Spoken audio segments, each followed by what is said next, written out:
नमस्कार, आप देख रहे हैं सी संस्कार न्यूज लाइव। मैं हूं आपके साथ विवेक त्रिवेदी। आइए नजर डालते हैं आज की एंटरटेनमेंट न्यूज पर।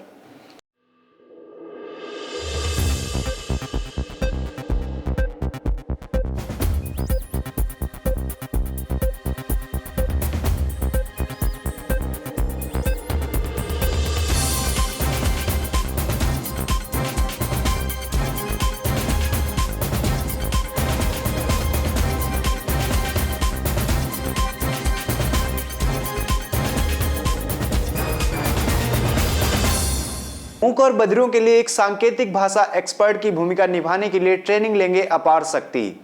बॉलीवुड अभिनेता अपार शक्ति खुराना, जो अपनी अगली फिल्म वर्लिन की तैयारी कर रहे हैं, फिल्म के लिए एक मूक और बधिरों के लिए एक सांकेतिक भाषा एक्सपर्ट की भूमिका निभाने के लिए ट्रेनिंग लेंगे। किसी थ्रिलर में साइन लैंग्वेज एक्सपर्ट की तरह किसी की भूमिका निभाना ठीक उसी तरह का काम है जिसे करने के लिए मैं बहुत लंबे समय से इंतजार कर रहा था। मैं बहुत जल्द ही साइन लैंग्वेज सीखने के लिए कक्षाएं लेने के लिए काम करना शुरू कर दूंगा। एक विशेषज्ञ के साथ व्यापक प्रशिक्षण और कार्यशालाएं हूं और मैं यह सुनिश्चित करना चाहता हूं कि मैं इससे अधिक विस्तार से सीखने के लिए जरूरी काम करूंगा। फिल्म का निर्देशन अतुल सबरवाल ने किया है और फिल्म निर्माता के साथ काम करने पर अभिनेता ने कहा, अतुल आपसे अपेक्षा करता है कि आप सेट पर जितनी ऊर्जा लाते हैं उसके संबंध में आप शीर्ष ऊपर में होंगे। उनके लेखन और निर्देशन के प्रति उनके दृढ़ विश्वास को देखना आश्चर्यजनक है। अभिनेता सीबी सत्यराज ने लोगों से खुद का टीकाकरण कराने का आग्रह किया। मशहूर अभिनेता सत्यराज के बेटे और अभिनेता सीबी सत्यराज ने शुक्रवार को लोगों से खुद को टीका लगवाने का आग्रह करते हुए कहा कि ऐसा करने से कोविड की तीव्रता को कम करने में मदद मिलेगी। पोंगल की बधाई व्यक्त करते हुए इंस्टाग्राम पर युवा अभिनेता ने एक वीडियो क्लिप साझा की और कहा, त्योहार के समय कोविड की संख्या को बढ़ते हुए देखना दुखद है, क्योंकि जब कोविड आसपास है तो हम त्योहार खुलकर नहीं मना पाएंगे। इस त्योहार का आनंद इस तथ्य में निहित है कि हम जाते हैं और दोस्तों और रिश्तेदारों से मिलते हैं और एक दूसरे में खुशियां बांटते हैं। हालांकि कोविड के आसपास अब हमें सामाजिक दूरी बनाए रखनी होगी और मास्क पहनना होगा। निर्देशक नेल्सन और अल्लू अर्जुन के बीच ट्विटर पर हुई बातचीत ने लोगों का जीता दिल। तमिल फिल्म निर्देशक नेल्सन दिलीप कुमार और तेलुगु स्टार अल्लू अर्जुन के बीच ट्विटर पर हुई बातचीत ने इंटरनेट पर लोगों का दिल जीता है। पोंगल के त्योहार के दिन निर्देशक नेल्सन ने अल्लू अर्जुन के हाल ही में रिलीज हुई Telugu blockbuster Pushpa the rise में उनके शानदार काम के लिए बधाई दी। नेल्सन ने लिखा, पुष्पा क्या स्वैग है, शानदार और सराहनीय प्रदर्शन अल्लू अर्जुन। कोई आश्चर्य नहीं कि इसे बॉक्स ऑफिस पर धमाका किया। अल्लू अर्जुन ने जवाब दिया, बहुत बहुत धन्यवाद नेल्सन गारू, मुझे खुशी है कि आपको मेरा प्रदर्शन पसंद आया। डॉक्टर के लिए बधाई, यह मेरे हाल के दिनों की सबसे अच्छी फिल्म थी। तमिल सीरीज आनंदम आरंभम ओटीटी पर हुई रिलीज। अभिनेत्री और बिग बॉस तमिल की प्रतियोगी अभिरामी और अभिनेता संतोष प्रताप की मुख्य भूमिका वाली श्रृंखला आनंदम आरंभम 14 जनवरी को डिज्नी प्लस हॉटस्टार पर रिलीज हो गई है। 8 एपिसोड की सूक्ष्म श्रृंखला 2 कॉफी प्रेमियों रंजनी और रामचरण के हार्दिक संबंधों पर आधारित है, जो उनके प्रस्ताव से लेकर उनकी पहली शादी की सालगिरह तक चीजों को दिखाती है। प्रत्येक 4 मिनट का एपिसोड दिखाता है कि कैसे एक समान संबंध बनाने के लिए कॉफी उनके रोजमर्रा के जीवन में एक अभिन्न अंग बन जाती है।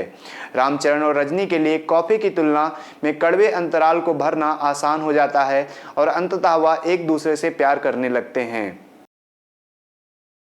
अश्विन मुस्कान ने कहा, मुझे अब तक का सबसे अच्छा कॉम्प्लीमेंट यह मिला है कि मैं एक अच्छा इंसान नहीं हूं। अभिनेता अश्विन मुस्कान धड़कन जिंदगी की में अपने अभिनय को मिली प्रतिक्रिया से खुश हैं। वह मेडिकल ड्रामा में जमशेद की भूमिका निभा रहे हैं। वह कहते हैं कि मुझे लगता है कि मुझे अब तक मिली सबसे अच्छी तारीफ यह है कि मैं एक अच्छा इंसान नहीं हूं। यह सुनने में अजीब है, लेकिन इसका मतलब है कि मैं जमशेद के चरित्र के साथ न्याय कर रहा हूं, जिसमें नकारात्मक रंग है। वह हमेशा साजिश रचता रहता है। यह शो डॉक्टरों के जीवन पर आधारित है। अभिनेता ने साझा किया कि शो का हिस्सा बनने के बाद उन्होंने चिकित्सा पेशे में लोगों को बेहतर ढंग से समझना शुरू कर दिया। द कपिल शर्मा शो में दिव्या दत्ता ने अपनी किताब और सलमान खान पर अपने क्रश के बारे में बात की। अभिनेता दिव्या दत्ता ने द कपिल शर्मा शो में अपनी किताब the stars in my sky और बॉलीवुड सुपरस्टार सलमान खान पर अपने क्रश के बारे में बात की। लोहड़ी के विशेष एपिसोड में दिव्या प्रसिद्ध गायकों जसपिंदर नरूला और जसवीर जस्सी के साथ शो में नजर आईं।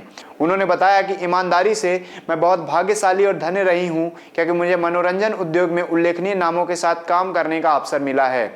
मेरी पुस्तक the star in my sky के साथ कई अभिनेताओं, निर्देशकों और वरिष्ठों का उल्लेख है, जिसके साथ मैं तस्वीरें क्लिक करना चाहती थी, लेकिन आखिरकार उनके साथ काम करने का सौभाग्य मिला। फरमान हैदर ने किया याद अपने घर में कैसे मनाते हैं मकर संक्रांति। अभिनेता फरमान हैदर ने मकर संक्रांति के त्यौहार के दौरान अपने गृह नगर मुरादाबाद को याद किया है। मकर संक्रांति फसल का त्यौहार है जो पूरे भारत में मनाया जाता है। इस दिन लोग भगवान सूर्य की पूजा करते हैं। आमतौर पर पवित्र नदियों में सुबह जल्दी स्नान करते हैं और तिल और गुड़ के बने व्यंजन जैसे लड्डू या चिक्की खाते हैं। जैसा कि फरमान कहते हैं, मकर संक्रांति हमारे गृह नगर मुरादाबाद में उत्साह और धूमधाम से मनाई जाती है। यह एक शुभ त्यौहार माना जाता है और यह माना जाता है कि इस दिन अच्छी बातें करना और अच्छे कर्म करना एक फलदायी और सुखी जीवन की ओर ले जाता है। संक्रांति अपने साथ कुछ स्वादिष्ट सर्दियों की मिठाई भी लाती है, जैसे तिल के लड्डू, रेवड़ी, मूंगफली। इन मिठाइयों का स्वाद इस मौसम में सबसे अच्छा होता है और स्वास्थ्य भी लाभ होता है। क्योंकि मैं अभी मुंबई में हूँ, मेरी माँ ने मुझे पहले ही मेरी दावत भेज दी है। मुझे सिर्फ माँ के हाथ का बना खाना पसंद है। एंटरटेनमेंट न्यूज में फिलहाल के लिए इतना ही। अन्य खबरों के लिए जुड़े रहिए सी संस्कार न्यूज लाइव के साथ।